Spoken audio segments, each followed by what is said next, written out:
Здравейте, приятели! В това видео ще ви покажа как може да направите 20 лева благодарение на A1 портфела. Така, първото нещо, което трябва да направите е да следвате линка за регистрация, който ще бъде под описанието на това видео. След като натиснете линка, ще ви излезе точно ето това. Сега ще ви покажа. Ето така ще ви излезе в Google Play да си свалите A1 Wallet. След като натиснете линка, натискате Install на вашия портфел.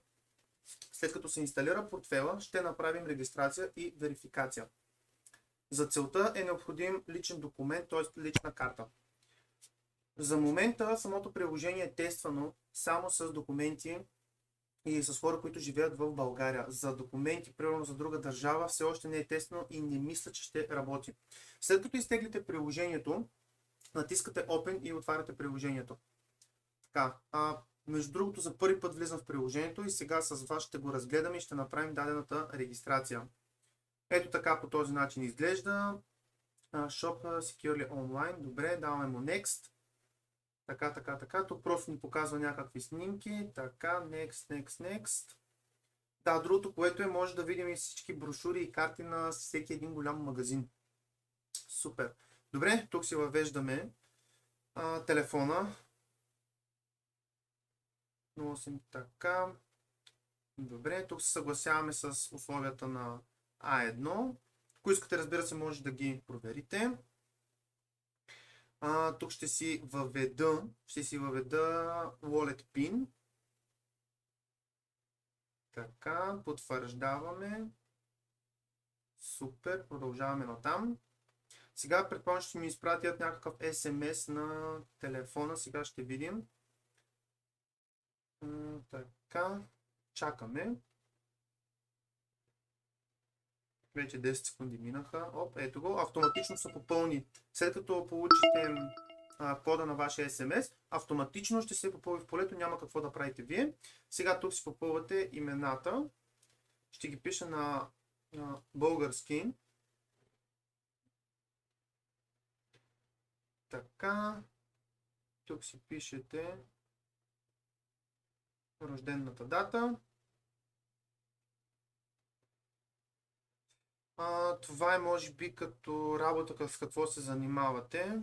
Няма да видим какво има. Travel, Retail, Wholesale, PR Marketing, така, Insurance, Freelance,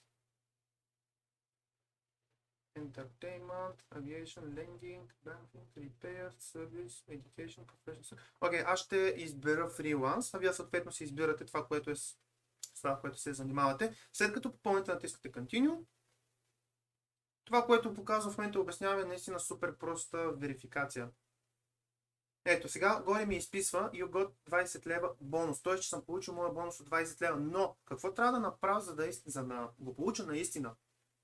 За да получите вашия бонус до 23.11, до 23 ноември, аз трябва да съм заредил портфела с 100 лева. Не бързайте да затваряте видеото. Гледайте до края, ще ви обясна. Трябва да заредите портфела с 100 лева и да направите плащане чрез телефона. Няма нужда от карта. Чрез телефона трябва да направите плащане и тогава вие ще получите вашия бонус от 20 лева. Така, даваме му топ-ап. За да направите самото зареждане, вие трябва да имате верификация. Сега ще направим верификацията. National ID. Let's go.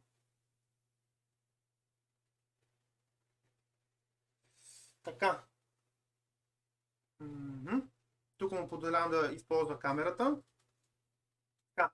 Сега се връщам да взема документа. След като вземем документа за самоличност, какво правим? Правиме му снимка.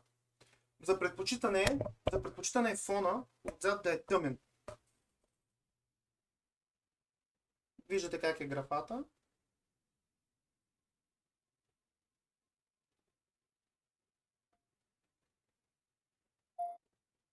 Няколко секунди трябва да задържите така, за да се направи самата снимка. Явно един вид сканира за 3-4 секунди. Ето сега и отзад го правим.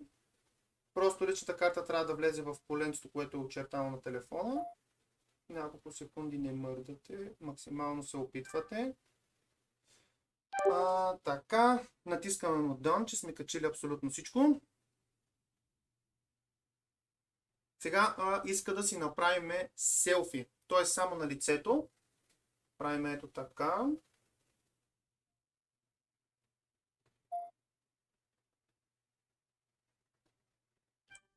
Супер. Добре, качили сме документите. Даваме му клоз. Предполагам, ще отнеме време. Все още не мога да потвърда колко време ще отнеме, за да мине самата верификация. Предполагам, няма да е повече от час-два. Но ще изчакаме да видим. Така, буквално няколко минутки по-късно, може би 3-4 минутки, получих известие от А1, че моят профил беше потвърден и верифициран успешно. Сега ще натисна известието. Ето, you have been verified. Супер! И сега следва процедурата да заредим пари в сметката. Тук е интересно, защото аз ще пробвам да зареда пари от Revolut. След като си въведете данните, натискате Add Card. Може, разбира се, и с банков трансфер да го направите. Окей. Сега тук пишеме горе 100 и му даваме Top Up.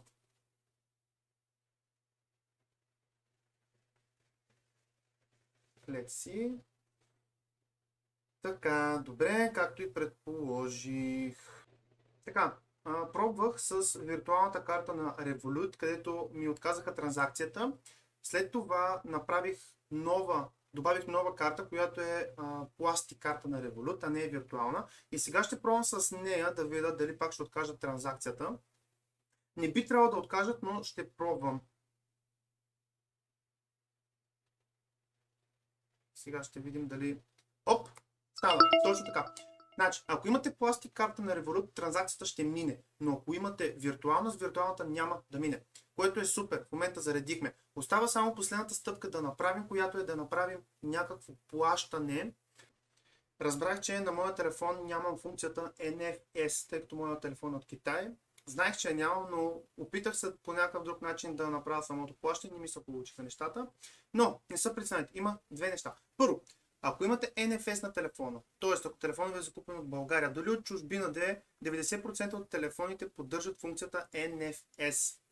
Това ви позволява да правите плащания онлайн. И не само, не онлайн, имам предвид на POS-терминал. Моят телефон няма и се наложи да използвам данните от картата, за да направя онлайн покупка. Както виждате, сега ще ви покажа. Ако виждате на втория ред, направих покупка в AliExpress на стойност 4 лева. Поръчах си една гривна. И веднага след това получих бонус от 20 лева. В момента в портфел имам 116 лева и 10 стотинки. Така, това е относно бонуса, как вие можете да го получите. Правите си регистрация, правите си верификация, зареждате си пари в портфела. Верификацията ще ви мине за няколко минути. Зареждате пари в портфела.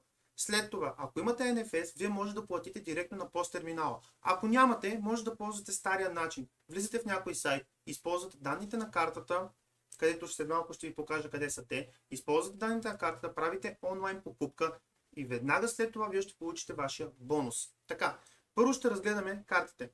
Ето тук, това е самата карта. Най-отдолу ще има един бутон Get Card или нещо от сорта беше, не си спомня точно какво.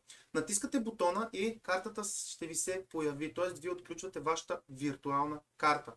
Има и пластик карта, но не ви я препоръчвам, ще стигне до там. След което, това са данните. Ако натиснете тук View Card Details, има едно око с една чертичка, ако натиснете, вие ще разкриете вашите данни за картата. Аз няма да го правя. Но ако искате да правите плащане в интернет, натискате това и вие ще могат да видите данните на вашата карта. Супер! Другото нещо, което искам да покажа. Имате опцията Send. Тук може да изпращате пари на всеки един, който има това приложение. Може дори да донейтнете пари на A1, който желая. Тук отгоре е моя реферален линк. Този реферален линк ви се отключва след като направите всички процедури. Тоест, за да получите вашия линк, вие трябва да имате регистрация, трябва да сте минали верификация, трябва да сте заредили 100 лева и трябва да сте направили покупка. След като вие направите покупката и вие получите вашия бонус, тогава вашият линк се отключва. Не си мислете, че може без да зареждате да го пращате линка на приятели, те да го пратят и вие да получавате бонус. Не. Трябва да направите вие същото, за да получите бонус Както вие ще получите бонус, така и те ще получат бонус. Така, това е първият бонус, който получавате. Ако вие си направите регистрацията, заредите пари, мине всичко, направите плащане, вие получавате 20 лева. Ако някой друг го направи с вашия реферален линк, вие ще получите 20 лева и той ще получи 20 лева като нов човек, който го е направил за първи път. Супер! Има, разбира се, и банков трансфер. И тук е много важно. Тези пари 116 лева, аз ще направя банков трансфер, за да ги прехвърля директно към моята банка. Моя спонсор и неговия спонсор вече са го правили. По принцип самия трансфер от тези пари да си ги върнете пак в банковата сметка отнема между 1 и 3 работни дни. Като при някои случаи става за няколко часа, повечето случаи става на следващия работен ден. Но няма какво да се притеснявате. Правите си банковия превод и парите ви се връщат веднага в сметката. Няма други изисквания. Така, имате две опции. Send и Top Up. Да заредите пари и да изпратите пари. QR код, предполагам да сканирате някакъв код, може би Scan QR код to pay. Сега не съм пробвал дали ако сканирам примерно някакъв код, няма как в билата да сканирам кода, защото не е QR код, но ако искате да платите нещо чрез QR код, може да го сканирате и директно ще ви направи автоматична транзакция. Или тук, ако някой иска да ви изпрати пари, да ви изпращате му този QR код и той като го сканира, директно ще ви изпрати пари на вас. Така. Другото, което е, тук вече това е моя линк, че съм си получил бонуса. Тук има всякакви брошури, където може да разгледате от Била, Kaufland, ако обичате да пазарите оттам. Така, и това е картата. Така, относно картите, защо не ви препоръчвам пластик карта? Първо, за самото поръчване на картата ви искат 10 лева. Ако вие искате да си поръчате реална пластик карта, не виждам логика да го правите, при условие, че вие може да си вземете бонуса. И ако имате NFS, вие може да плащате навсякъде с самото приложение, но не може да теглите пари от банкомат. А дори да имате картата, самата такса от тегляне на банкомат ви е 1% на тегляне, което е супер голяма такса и не го препоръчвам. Тоест, какво препоръчвам? Регистрирайте се, верифицирайте си акаунта, снимайте си личната карта отпред, отзад, направете си снимка и след това верификацията ще мине за няколко минути. Заредете пари, направете покупка онлайн или в някой магазин, ако имате NFS и след това получавате бонуса.